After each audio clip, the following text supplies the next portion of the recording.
ગુજરાતી બાર વાર્તા સાધુ અને શિયાળ। ધાનપુર ગામમાં સત્યવાન નામનો એક સાધુ રહેતો હતો। તે ખૂબ દયાળુ હતો। પ્રાણીઓ પ્રત્યે તેને ખૂબ જ લાગણી અને પ્રેમ હતા। શિયાળાનો સમય હતો। અડધી રાતે તેની ઝૂંપડી પર ટકોરા પડ્યા। આવી શિયાળાની ઠંડી રાતે કોણ હશે? સત્યવાને તાબડો હટાવીને દરવાજો ખોલ્યો। બહાર એક શિયાળ ઊભું હતું। શિયાળને માણસ જેવી ભાષામાં બોલતું જોઈને સાધુને ખૂબ જ નવાઈ લાગી। સાધુ મહારાજ, મને ફક્ત આજની રાત માટે અહીં ઝૂંપડીમાં પડી રહેવા દેશો? શિયાળે પૂછ્યું। સાધુએ શિયાળની દયા ખાઈને તરત તેને ઝૂંપડીમાં રહેવાની સગવડ કરી આપી। પછી તો લગભગ રોજ એ શિયાળ થોડો વખત સત્યવાન સાથે વિતાવવા આવવા લાગ્યું। ધીરે ધીરે બંને વચ્ચે પાકી દોસ્તી થઈ ગઈ। એક દિવસ શિયાળે જોયું કે સાધુ ખૂબ બીમાર હતા। તેમની પાસે દવા લાવવાના રૂપિયા ન હતા। તે ખૂબ દુઃખી થઈ ગયું। તે રોજ રાત્રે સાધુ ઊંઘી જાય પછી બહાર જવા લાગ્યું। સવારે તે ચૂપચાપ ઝૂંપડીમાં આવીને ઊંઘી જતું। સત્યવાનને બિલકુલ ખ્યાલ ન હતો કે શિયાળ રોજ બહાર જવા લાગ્યું છે। ઘણા વખત સુધી આ પ્રમાણે ચાલ્યું। એક દિવસ શિયાળ ખૂબ માંદું પડ્યું।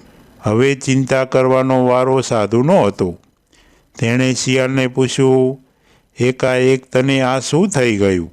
શિયાળે પરાણે આંખ ખોલીને કહ્યું, સાધુ મહારાજ, તમે ખૂબ દયાળુ છો। તમે મને આટલા દિવસ નાનકડી ઝૂંપડીમાં આશરો આપીને મોટો ઉપકાર કર્યો છે। હું નાનું પ્રાણી છું। બદલામાં તમને શું આપી શકું? તમને ઘડપણમાં ઉપયોગી થાય તેવી એક ચીજ લાવીને મેં માળિયામાં મૂકી છે। આટલું બોલીને શિયાળે સાધુનો જબ્બો મોંમાં ખેંચ્યો। તે સાધુને ઝૂંપડીના માળિયામાં લઈ ગયું। સત્યવાન તો ત્યાંનું દ્રશ્ય જોઈને અવાક થઈ ગયો। આ બધું તું ક્યાંથી લાવ્યો? મહારાજ, મને માફ કરજો। તમે ઊંઘી જાઓ પછી હું રોજ રાત્રે નદીની સામેની બાજુએ જતો હતો। ત્યાં સોનાની ખાણ છે।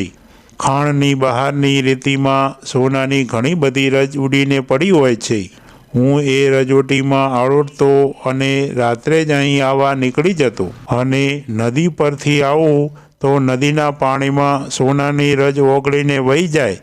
તેથી હું દૂર સુધી ચાલીને પર્વત પર ચડીને ઉતરીને અહીં આવતો હતો। ઝૂંપડીમાં આવીને તરત જ હું અહીં માળિયામાં મારું શરીર જોરથી હલાવતો, જેથી સોનાની રજ ખંખેરાઈ જતી।